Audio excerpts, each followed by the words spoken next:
Ciao ragazzi, my name is Anthony. Welcome back on to Inter Worldwide. It's that time again. These ones are coming around quickly. These are coming around quickly. You don't realize until you're reviewing match days just how quickly Serie A keeps coming around. So this one's going to be a lot quicker than the other ones. Why? I've watched extended highlights and every single goal in this match day. I don't have anything to catch up on. I was on break. Mattia's in the house. Thank you very much. But rather than be an interactive live show, this will definitely be a watch back and comment below. So, guys, if you are watching it back, thank you so much for joining. Comment below. Let me know how you are feeling about this match day. Match day 6 is officially done. 6 is officially done. All right, let's get right into it. 4 a.m. in Egypt. Yo. Omar, that's early. Cervana Svetsta. Cervana Svetsta. That's it, bro. Can't wait. I can't wait for this game. I'm keen for it. But business as usual over here. Now, Serie A in this match day had its fair share of good goals. I got to say, I was very impressed with the goals. We're actually going to work backwards today because I was able to tune into the Cagliari and Parma match this morning, at least momentarily, as much as you can really watch from a game like this. But what a header to start the game off from Zortea. Cagliari really needed these 3 points. They really needed these 3 points, man. Big time. They were struggling badly, and this is exactly what they needed. Dennis Mann, however, continues to be impressive for Parma. I'm a fan of Dennis Mann, and I think that a couple of bigger clubs are going to start looking at making a bit of a pick for him soon. So he stayed in form by grabbing a goal for Parma today, but Marin and Piccoli got the business done, even though a Hermani penalty in the 87th minute looked to blow Cagliari's celebrations. Not to be. Piccoli scored literally against the run of play of the goal that Parma scored, the penalty that they scored. They were too busy thinking that they were going to go on to win this game. 3 precious points for Cagliari. 3 precious points as well for Napoli at the other end of the table, which has Antonio Conte sitting them at first on their own, isolated on 13 points ahead of Juventus, who are on 12. Well done here from Matteo Politano to get his first goal of the season. Great to see him get minutes. Kvaratskhelia grabbed the second one in a game that, Napoli dominated. And I know that this guy on the screen here said that they're a long way away from the Scudetto. I don't think they are. I think that they're just as much favorites as Inter. He only has 38 competition games. He's already gotten through 6 of them. He's first after 6 of them. How are you going to bet against Antonio Conte when he's first after 6 games? No, thank you. He's looking healthy. He's looking good, isn't he? Looks like he knows what he's doing. I'm scared. As an Inter fan, I'm scared. Lukaku held the ball up well in this game. Anguissa, I think, was pretty good as well. But other than that, Politano and Kvaratskhelia, they do the damage. Di Lorenzo looked very happy when he walked off the pitch. And Napoli are reeling those good results in. Yeah, we are surprised that people underestimated Conte with no Europe at the start of the season. But anyway, they'll be made to suffer in the end. Overall, they're not going to have any complaints. They are not going to have any complaints at the moment. How could they? First, after a bad result in the first game, no one really cares about the first game. Monza, on the other hand, they're not looking great this season so far. They are now dead last and the only team in Serie A to register a win. I'll repeat that. Monza are dead last. They've only got 3 competition points, 3 draws, and of course, Inter were not able to put them away. All eyes on Monza, but all eyes also on Como. The story of the season so far, obviously them just being back in it was story enough. They've got 8 competition points now, 2 wins back to back, and their result was probably, the most emotional one of the match day. They were able to get through Verona by 3 goals to 2. Patrick Cutrone, his goals were really, really good as well, especially his second one. His second crack was awesome. Andrea Bellotti got on the score sheet as well. A little bit of nerves when Lambourde scored for Verona in the dying moments to make it 3-2. But with another 3 points under their belt, Como are they're flying, man. They're flying. They're obviously going to be in a relegation fight, but they're just going to love that they're collecting these sort of points. For Verona, points dropped after, winning 2 games already this season. They were looking fresh, but they've lost 3 on the bounce now. They've conceded 11 goals, and they look poor. They look poor. Of course, they're going to be another side struggling Darko Lazovic isn't going to be able to rescue them every single time this season. And besides him, Castanos also doesn't really have what I think is needed. Suslov got sent off this game with a double yellow, so he'll miss one game for them next week. I'm not even sure who they've got next. Actually, I think they might have Venezia. I think I might have seen that somewhere. So good time for them to play Venezia. Good, any time's a good time to play Venezia, really.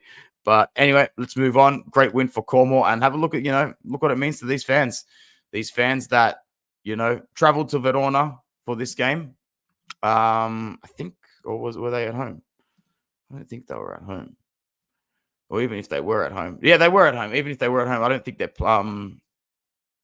Oh, no, they are. They must be. That's awesome. That's awesome.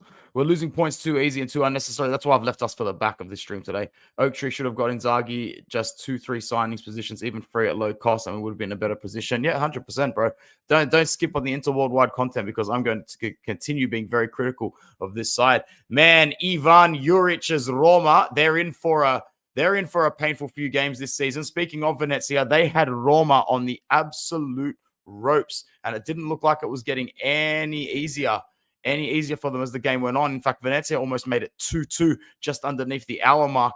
But if you're gonna leave a team like Roma in the fight, Cristante, a little bit of luck. But after having 70% possession, they were bound to break it eventually. And only 9 minutes after that, Pisili, I think that might be his first goal for Roma. And in Serie A, he scores. Ivan Juric is happy. The Roma fans are happy. Everyone is happy unless you are a Venezia fan or a Venezia player. That's back-to-back wins for Ivan Juric. Very much needed. Roma are up to 9 points. They're in the top half of the table. No problems now. No problems now for Roma. They'll be very, very happy with that win. Like Pisili was very happy with that goal. Look at that. You cannot buy emotions like that. Oh, man. Well done to Roma. And, just as the dust settles after a bad departure from De Rossi, not a good departure. One that left a sour taste in some of the fans' mouths. Rightfully so. You saw them approach Pellegrini in his car. But yeah, well done to Roma. Desperate 3 points. Staying with the Roman sides, another desperate 3 points to move them up to 7th on 10 competition points was Lazio. Ice-cold Guendouzi opened the scoring in a match that had some good quality goals, man. Some pretty good quality goals. And Torino, who were top of the table going into this game, that was always going to be a tough game for them. But Guendouzi opened up the game pretty early. I think Torino would have expected it to stay 0-0 for longer. And once the game was opened up, you could see a couple of chances falling to the likes of Castellanos. I think Zaccagni was in the mix as well. But it would have to be Boulaye Dia, who is really starting to enjoy his season and starting to enjoy his time at Lazio. Did pretty well there. 3 points for Lazio. Noslin scored in the 89th minute. At that point, it was already 2-1, so he made it 3-1. But a really good goal for another player who's having a really good season is the goal from Sal Coco for Torino in stoppage time. He's having a really good season so far. We commented on his form in the first couple of games on this channel. He's going to continue to do pretty well. Sal Coco. So watch out for him for Torino. Ciao, Ian. Good to see you again. This is literally a pit stop stream, man. I'm already almost halfway through the games. Juric and Baroni aren't the superstar names. I think they'll build stable and sustainable projects if backed well said. Let's move on to Milan, who absolutely clapped up Lazio. Well done, Inter, for fixing the air conditioner. As Mattia and I say, we've really made sure that Milan are going into the season at full throttle now after beating us in the derby. Now, this win comes at a good time because they've got a tricky rotation against Leverkusen midweek. They need to travel to Germany for match day 2 of the Champions League. And after losing match day 1 to Liverpool, they really, really, really need points. So this was a good 3 points for them against Lecce. They did get a red card, though. Batezaghi got one towards the end of the match. Pulisic played very well. It was 3 goals in 5 minutes. Morata got it started. Hernandez, Pulisic. So they're 3 of their bigger hitters. And Pulisic is just in great form. Pulisic is just in awesome form. And he's not going to slow down. Hi, Rosemary. Good to see you. Yeah, Ian, time to go to bed, bro. Of course, Fonseca realizes a football coach starting from the game against us. Absolutely, bro. I love the negativity, Omar. Injected into my veins. I thrive off that shit. There's 11 people here right now, which is more than I expected. If we stay above double digits for this stream, that would be very, very nice. Milan fans have now reset their expectations. They're all on aboard their Scudetto hype train, which we allowed them to get back into. So once again, kudos to us. And with, still Leao kicking, Tammy Abraham. They've actually got pretty good forwards. The goals are going to come. If not from Leao or Abraham, they'll come from Pulisic. They'll come from Morata. And, don't underestimate Teo Hernandez's contribution. Will I be watching and having a live tomorrow? I'll definitely be watching the game tomorrow at 5 a.m. I'll probably try and wake up for the whole game. Maybe wake up like 20 minutes into the game. And then I'll definitely do a reaction afterwards. Have to. I'm home. Might as well. I mean, I really hope we don't. I really hope we win. Now, this guy, remember, we spoke about him last week. A good thing about doing these videos is that you remember more. You remember more. Castro has arrived in Serie A. Let's go through his... because we didn't go through it last time, but I remembered that he was from Argentina. And then he came straight from the Argentine league, from Vélez to Bologna. He did that after only scoring 8 goals. Bologna have had some faith in him, and he has repaid it so far. He's got 14 goals for the club. He got his first goal and assist in that 3-3 draw against Juventus last season. He's a good player. That goal is probably the best goal of the match day as well, next to Koko's. He's a good player, guys. Do not sleep on this guy. Make sure people are keeping an eye on Castro for Bologna. Okay? Samazic was another really, really good goal in that game. Really good goal in that game for Atalanta. However, we are looking at Atalanta now looking a little bit sluggish once again. And I know a lot of fans that I spoke to, Serie A fans in general, were pretty high on Atalanta at the start of the season. They were like, whoa, look at that squad. That's ready for Gasperini to go again. I was skeptical. And like, they've got 7 points after they've only got 2 wins so far this season. I'm not that high on Atalanta. I'm high on Lookman, but when you lose Zaniolo and Scamacca early, Decatelade is enjoying his form. I'm not super high on him. Retegui is decent. I'm not super high on him. Bresciani is decent, not overly high on him. Bellanova is good, but he's not Douglas Maicon or Cafu, for God's sake. Juan Cuadrado is 36 years old now. Samazic is one of their better players to go with an aging Kolasinac. Scalvini injured for the season, pretty much majority of the season.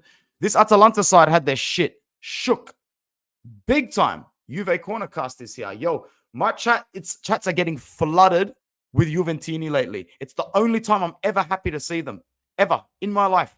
I'm happier seeing them in my chat than I am seeing them in my extended family. So believe that. Shout out to Juve Cornercast and shout out to Flux who's come in as well. Yeah, Atalanta wasn't that high on them, even with Zaniolo, Scamacca, and Scalvini fully fit. But seeing their reactions in the market to them, sorry, I'm not high on them whatsoever. And I don't think I will be, even if their stars come back and they even go on a winning run. That'll do me for Atalanta this season, completing for a Europa League spot. Max 12 people here right now, including channel member Nick Knox. Thank you so much. It's a very quick stream. I'm only going to be here for another, I was going to say 10, but I can probably stretch it out for 15 minutes, at least get half an hour out of the video. Dusan Vlahovic is up on the goals. And for the last 2 games, we'll focus on Juve and Genoa, and then the Inter game after this. Vlahovic chatting to the media afterwards. I had some good words with Reno from Culture with Reno Z about him, that he just needs to stop yapping. But overall, good for him to get 2 goals. Good for Thiago Motta and his team to register yet another victory. They haven't conceded a goal yet, 6 clean sheets. That's very impressive so far. And it's only going to continue to galvanize them to get points in the league. In terms of their rotating schedule, they have a tricky game as well to Germany to play RB Leipzig, whereas Inter have a home game against Cervana Zvezda. So you can believe that the 3 points collected by Juve were catalytic, because we are going to return from midweek European clashes, and who knows what's going to happen in Serie A on match day 7. Match day 7 could be a very sticky, messy sort of match day, if you know what I mean. Yeah, good to see Nick Knox back here, and it's a shame that it's not a longer one. I'm so sorry about that, man. I'm just trying to get as much content out as possible while I'm on holidays. Big game for Dusan, big game for Cosensal as well, who got his first goal in a Juve jersey, and he's a decent little pocket rocket player.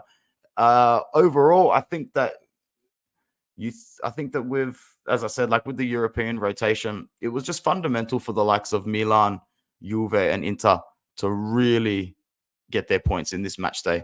And they made sure of it. 0-0 at halftime. Didn't worry Thiago Motta's men.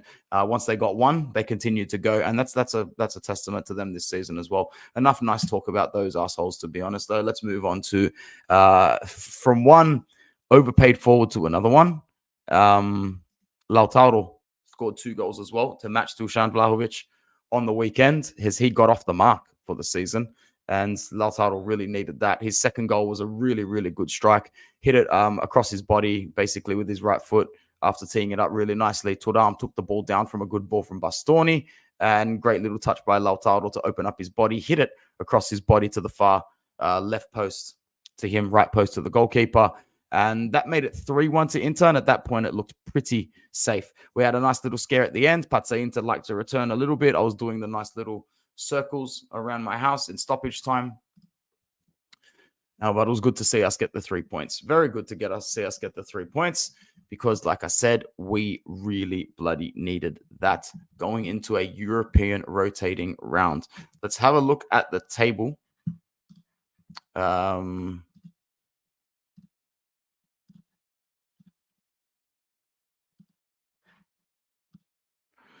Google once again. So as you can see,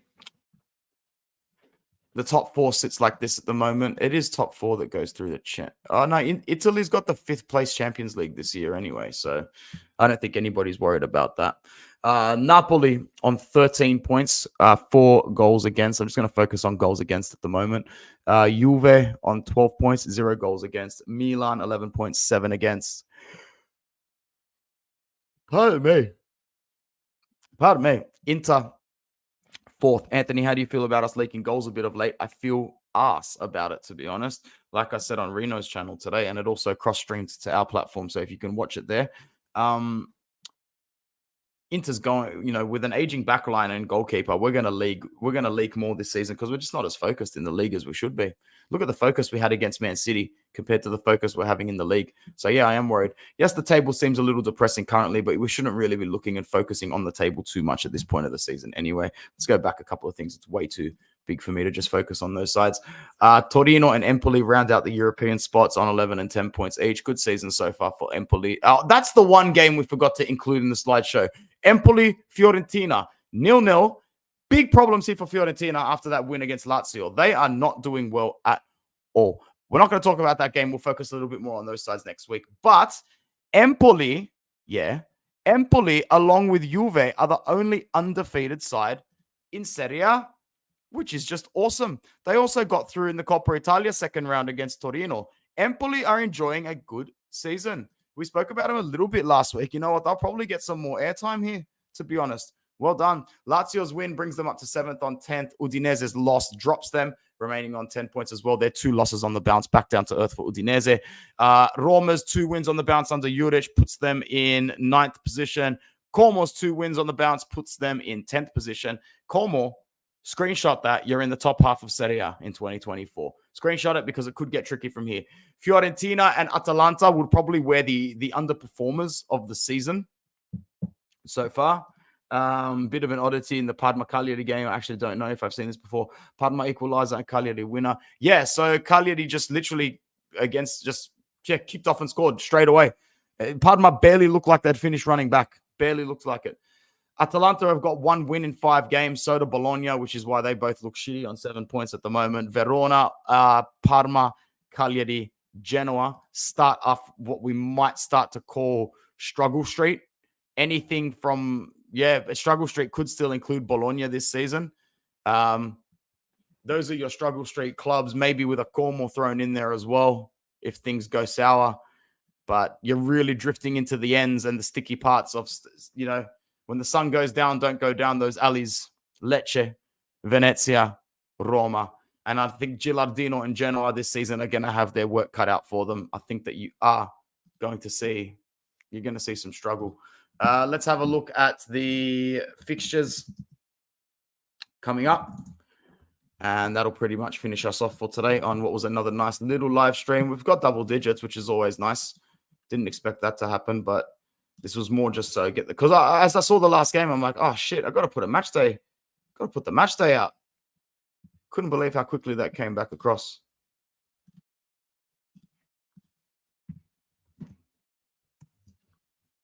All right, match day 7.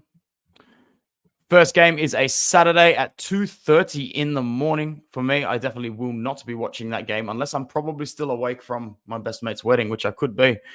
Napoli and Como, that'll be a great game. Verona and Venezia at 4:45 in the morning. Then at 11 p.m. This is all Sydney time, obviously. Udinese and Lecce. Geez, there's some dead rubber games here in like some boring, like 6-pointers. Boring depending on how you look at it. Atalanta will definitely hope to get 3 points against Genoa. So right here, I'm going to go with a Napoli win. I'm going to go Verona to beat Venezia.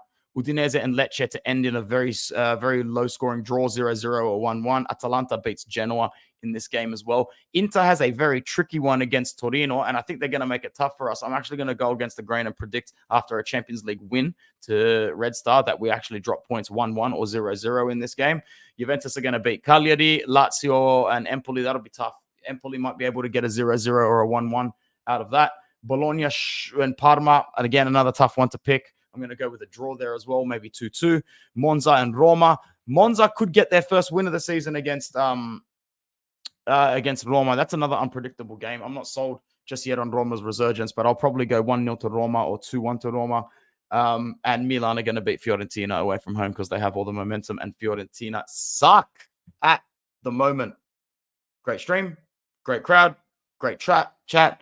Short, sweet, 25 minutes. The good part about doing these short ones is that it should get more people to click back and watch it afterwards. A very nice short summary on Serie A match day 6. If you are watching for worldwide purposes, I will see you tomorrow after our Champions League game against Red Star Belgrade. My name is Anthony. Thank you very much. Forza Inter. Ciao ragazzi.